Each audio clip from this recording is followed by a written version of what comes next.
Selepas selesai pembayaran perintah dilakukan, maka yang tinggal hanya cuma pemohon perlu tunggu perintah dikeluarkan oleh pejabat tanah ataupun pejabat pusaka yang tersebutlah.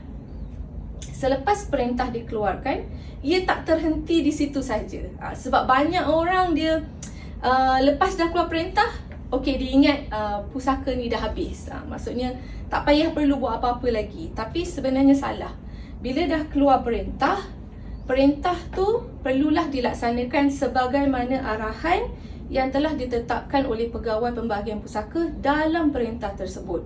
Contoh, kalau ada dapat borang F, surat kuasa mentadbir, ada arahan-arahan yang perlu dilakukan oleh pentadbir pusaka yang dilantik. Pentadbir pusaka boleh menggunakan perintah tersebut untuk kegunaan bagi tujuan menguruskan harta pusaka si mati tersebut.